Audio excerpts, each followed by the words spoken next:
नमस्कार, मी Manushree Patil. Talk time मध्ये तुमचं स्वागत. आणि आजचा आपला विषय आहे बालकांचं आरोग्य.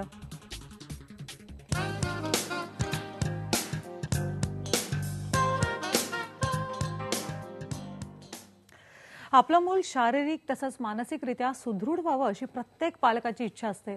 पण आपल्या रोजच्या धावपळीच्या काळात आपण मुलांकडे योग्य लक्ष देता येत नाही. पण काय केलं की आपल्या मुलांचं आरोग्य चांगलं राहील याबाबत बोलण्यासाठी आपल्याबरोबर आहेत डॉक्टर बालरोग तज्ञ आपल्याबरोबर आहेत. त्यांच्याशी तुम्ही संपर्क साधू शकता. त्यासाठी आमचा नंबर आहे 022-668-99204 या नंबरवर. आमचा नंबर पुन्हा एकदा ऐका, 022-668-99204.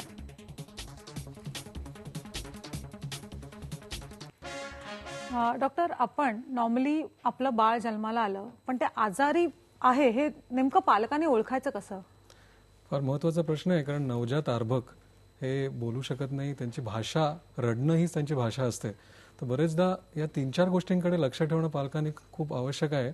एक म्हणजे मूल जर का रडत असेल तर ते कारण जर का कळत नसेल रडण्याचं, एक गोष्ट. दुसरी म्हणजे जर का फीडिंग घेणं, म्हणजे जर का मूल स्तनपान घेत असेल तर ते नॉर्मल जसं फीडिंग घेतं तसं घेत नसेल, ओढत नसेल अंगावर, किंवा नॉर्मल बाकीचं बाहेरचं दूध चालू असेल तर ते दूध पित नसेल, सारखं व्हॉमिटिंग किंवा उलट्या होत असतील, तर हे दुसरं.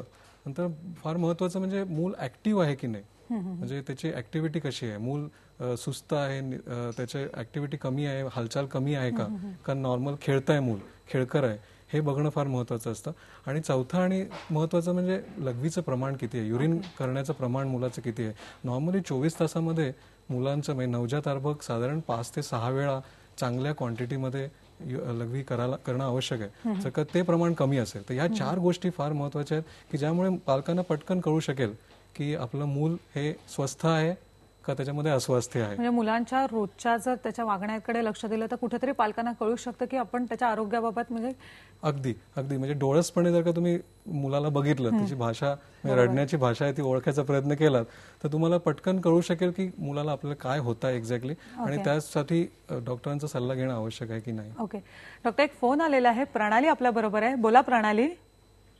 मॅडम, माझा प्रश्न असा आहे की जनरली लहान मुलांची रोगप्रतिकारक शक्ती ही अतिशय कमी असते आणि त्याच्यामुळे ऋतू बदलला की ते आजारी पडतात. मग हा प्रॉब्लेम सॉल्व्ह करण्यासाठी किंवा याचं प्रमाण कमी करण्यासाठी नेमकं काय करायला हवं? फार महत्त्वाचा प्रश्न विचारला तुम्ही. बालकांचं खास करून पहिल्या 4 वर्षामध्ये रोगप्रतिकारशक्ती खूप कमी असते आणि मुलांना जेव्हा जंतुसंसर्ग म्हणजे विषाणूमुळे, जीवाणूमुळे जंतुसंसर्ग होतात तेव्हा त्यांची प्रतिकारशक्ती हळूहळू वाढायला लागते. त्यामुळे काय होतं की पहिल्या 3-4 वर्षात तुम्ही बघितलं तर मूल सारखं आजारी पडत असतं. आपल्याला दिसतं असं की प्रतिकारशक्ती कमी असल्यामुळे, त्यांची इनेट जी इम्युनिटी असते ती कमी असल्यामुळे हे होत असतं. पण जसं मूल आजारी पडतं तसं त्याच्यासाठी जे प्रतिकारशक्ती म्हणजे अँटीबॉडीज जे शरीरामध्ये निर्माण व्हायला लागतात त्याच्यानेच पुढे त्यांच्यामध्ये प्रतिकारशक्ती निर्माण होते आणि नंतर 4-5 वर्षानंतर मग मुलांचं आजारी पडण्याचं प्रमाण आपोआपच नॉर्मली कमी व्हायला लागतं. त्यामुळे जर का मूल आजारी पडत असेल आणि साधारण आजार असेल म्हणजे सर्दी, पडसं, खोकला, तर त्याबद्दल जास्त गंभीरपणे घेणं काही आवश्यक नाही पालकांनी. पण जर का त्याच्यामध्ये काही गोष्टी दिसत असतील की वारंवार होणारी सर्दी आणि त्याच्यामुळे होणारा दम लागणं किंवा श्वासोच्छवासाला त्रास होणं, अशासारखे जर का श्वसननलिकेचे आजार असतील किंवा आणखीन काही गोष्टी असतील ज्यामुळे काही मुलं असतात ती नुसतीच सर्दी खोकला होत नाही, त्यांच्याबरोबर त्यांना निळं पडण्याची शक्यता असते आणि त्यांना कंजेनायटल हार्ट डिसीज पण असू शकतो, निळी बालकं म्हणतो आम्ही त्यांना. तर असे काही कारण असतात की धोकादायक काही गोष्टी पण मिळू शकतात. मुळात बालकांची प्रतिकारशक्ती वाढवण्याची गरज असते. पण सर, प्रतिकारशक्ती वाढवण्यासाठी कोणत्या प्रकारचा आहार योग्य आहे?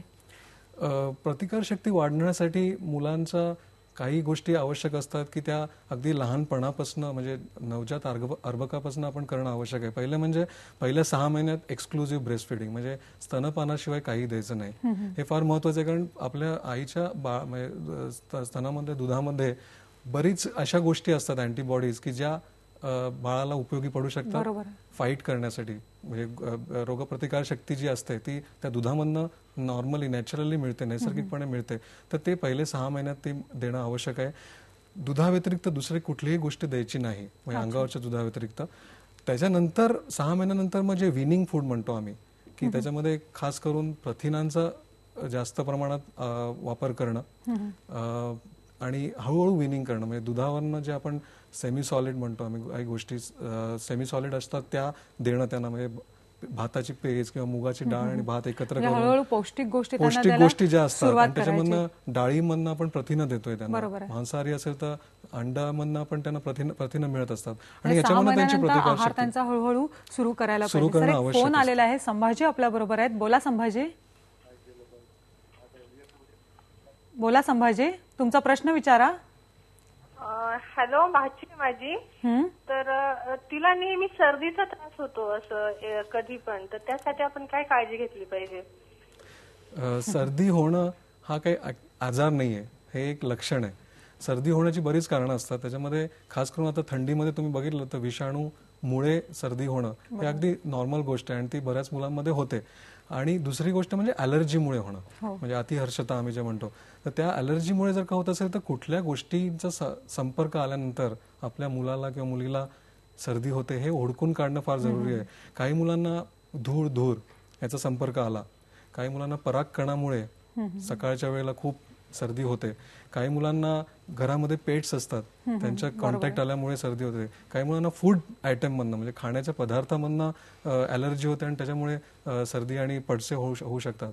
तर ह्या गोष्टी आहेत त्या हुडकून काढणं पालक म्हणून आपण आवश्यक आहे आणि त्या अवॉइड करणं, त्या गोष्टींची संपर्क अवॉइड करणं. मुळात ॲलर्जी शोधून काढली, पण नंतर सर्दी झाल्यावर नेमकं काय करायला पाहिजे पालकांनी? सर्दी झाल्यानंतर एक तर मुलांना भरपूर प्रमाणात लिक्विड्स देणं आवश्यक आहे. नंतर जर का सर्दी नॉर्मल असेल, म्हणजे ताप जास्त प्रमाणात नसेल किंवा बाकीची काही लक्षणं नसतील आणि असं वाटत असेल की फक्त विषाणूमुळे नुसतंच सर्दी पडसं झालेलं आहे, तर काही घरगुती उपाय तुम्ही करू शकता. एक म्हणजे स्टीम इनहेलेशन. आता लहान मुलांना स्टीम इनहेलेशन देणं कठीण जातं, पण त्यासाठी एक घरगुती छान उपाय आहे. तो म्हणजे तुम्ही मुलाला आपल्या कडेवर किंवा मांडीवर घेऊन बाथरूममध्ये बसू शकता आणि एक गिझर चालू करू शकता आणि पूर्ण बाथरूम दारं बंद केली तर ते जे स्टीम तयार होतं त्यांनी नॅचरली मुलांना स्टीम मिळू शकतं आणि ते म्हणजे तुम्ही फोर्सफुली देताय असं होत नाही आणि मुलं अगदी खेळत ते स्टीम त्यांना मिळतं आणि त्याच्यामुळे त्यांचं जे चोनलेलं नाक असेल किंवा सर्दी असेल तर ती ओपन होते, कारण ते स्त्राव असतात ते बाहेर पडणं आवश्यक असतं. थोडं स्टीम इनहेलेशन मुलांना दिलं तरी चालतंय. सर, एक फोन आलेला आहे, मौसमी आपल्या बरोबर आहेत. बोला मौसमी. हॅलो, बोला. हा डॉक्टर, मी मोसमीवरून वाशीवरून बोलते. बोला. माझा 1 वर्षाचा मुलगा आहे, त्याला आता दात येत आहेत आणि त्याची सारखी लाळ गळते आहे. म्हणजे लाळेचं प्रमाण एवढं आहे की त्याचं शर्ट सगळं भिजून जातं. तर त्याचे काही दुष्परिणाम होणार आहेत का? म्हणजे काही जण म्हणतात की त्याचे सगळे जीवनसत्व वगैरे नष्ट होतात, पोटात जे काही विटॅमिन वगैरे जातं ते सगळं निघून जातं. नाही, दात येताना लाळ गळणं ही अगदी नैसर्गिक क्रिया आहे, कारण काय होत असतं दात येण्याच्या अगोदर हिरड्या असतात त्या कडक होत असतात, हार्डनिंग म्हणतो आम्ही त्या, गम हार्डनिंग. ते होत असताना काय होतं की मुलांचं लाळ होण्याचं प्रमाण वाढतं आणि ते अगदी नॉर्मल आहे, त्याच्यामधनं कुठल्याही प्रकारचं जीवनसत्व वगैरे नष्ट होणार नाही याची तुम्ही मनाशी बाळगा. आणि ते कमी होण्यासाठी काही गोष्टी तुम्ही करू शकता लाळ येण्याचं प्रमाण. एक म्हणजे काही मलम मिळतात जी तुम्ही गम्सना त्याने मसाज करू शकता, की ज्याच्यामुळे त्यांना अॅनाल्जेसिक मलम म्हणतो, की ज्यांनी तुम्ही जर का त्यांनी मसाज केलं हिरड्यांना दात याच्या अगोदर तर बरंच हे प्रमाण कमी होऊ शकतं. दुसरं म्हणजे त्यांना तेव्हा सुदनिंग टच महत्वाचा असतो, की हिरड्या जेव्हा शिवशिवत असतात तेव्हा सगळ्या गोष्टी तोंडात टाकाव्याशा वाटत असतात, तर त्यावेळेस तुम्ही बर्फाचा तुकडा जर का कपडामध्ये गुंडाळून जर का मसाज केला तुम्ही हिरड्यांना तर त्याचा खूप चांगल्या प्रकारे फायदा आणि सुदनिंग त्यांनी इफेक्ट होतो आणि वेदना पण थोड्याशा कमी होत असतात, कारण दात येत असताना वेदना हिरड्यांमधनं त्यांना खूप जाणवत असतात आणि त्या पण कमी होण्यास मदत होते. सर, पण नॉर्मली दात येताना असं म्हणतो की दात येताना ताप येतो असं म्हणतात, हे काय आहे आणि ह्याच्यासाठी काय करायला पाहिजे? नाही, ही जुन्या खरं म्हणजे चुकीची कल्पना आहे की दात येताना ताप येणं, दात येताना अतिसार होणं, त्याच्याशी डायरेक्टली संबंध नाही दात येण्याचा. खरं म्हणजे त्याचा इनडायरेक्टली संबंध आहे. आताच मी सांगितल्याप्रमाणे जेव्हा हिरड्या कडक होत असतात किंवा शिवशिवत असतात, मूल साहजिक काही गोष्टी तोंडात टाकत असतात आणि त्या वस्तूमधनं जंतू संसर्ग होऊन शेवटी मग ताप यायला लागतो किंवा म्हणजे अतिसार किंवा जुलाब होणं, हे सगळे जे इन्फेक्शनमुळे जे होणाऱ्या गोष्टी आहेत त्या होतात, पण त्या डायरेक्टली दात येत असल्यामुळे नाही, तर ह्या इनडायरेक्टली जंतू संसर्गामुळे होत असतात. सर, एक फोन आलेला आहे, श्रद्धा आपल्या बरोबर आहे. बोला श्रद्धा. हॅलो. बोला. हॅलो. हा, मी प्रज्ञा गरीबे बोलते डोंबिवलीवरून. बोला प्रज्ञा. माझा मुलगा 6 वर्षाचा आहे आता. त्याला म्हणजे मी ऑफिसला जात असल्यामुळे लॅक्टोजन चालू केलेलं. तर आता सेरेलेक वगैरे पण देतो आम्ही त्याला आणि हळूहळू डाळ भात वगैरे चालू केलंय. पण ते लॅक्टोजन वरून आम्हाला आता म्हणजे नॉर्मल गाईच्या दुधावर म्हणजे चालू करायचंय. तर म्हणजे कसं म्हणजे लगेच डिरेक्टली द्यायला चालू केलं तर चालेल की काय करावं लागेल? तुमचा मुलगा 6 वर्षाचा आहे असं म्हणालात तुम्ही, तर 6 वर्षाला खरं म्हणजे आपण जे पदार्थ ऍडल्ट फूड म्हणतो आम्ही जे, ते सगळे पदार्थ तुम्ही चालू करू शकता मुलांमध्ये. अगदी वरण भातापासनं पोळी, डाळी, कडधान्य, नंतर मांसाहारी असाल तर नॉनव्हेजमध्ये उकडलेला अंडापासून सगळ्या गोष्टी तुम्ही आता देऊ शकता.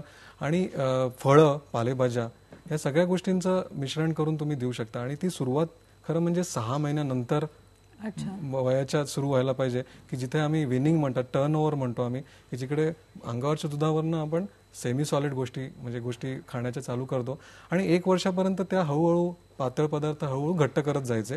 म्हणजे 1 वर्षाला मूल बसून व्यवस्थित घट्ट पदार्थ स्वतःच्या हाताने कधी कधी त्यांना दिलं तर स्वतः हाताने पण खाऊ शकतात, ज्याला आम्ही फिंगर फूड म्हणतो. ते फिंगर फूड जर का खाण्याची सवय त्यांना तेव्हापासून सुरू केली तर नंतर त्यांना खूप त्रास होत नाही. त्यामुळे दुधापेक्षा माझ्या मते त्यांना आता घट्ट पदार्थ जे घरी बनवलेले म्हणजे लॅक्टोजन आणि सेरेलॅक पेक्षा घरी बनवलेले तुम्ही जर का पोळी दूध साखर टाकून दिलीत तर ते सेरेलॅक सारखंच तयार होतं. आणि तुम्ही घरी बनवल्यामुळे तुम्हाला माहिती आहे की त्याच्यामध्ये काय. साधारण 6 महिन्यापर्यंत दूध द्यायचं आणि दुधानंतर जवळजवळ साधारण घरचे पदार्थ द्यायला हरकत नाही. त्यामुळे कदाचित प्रतिकारशक्ती वाढायला सुद्धा मुलाची मदत होणार.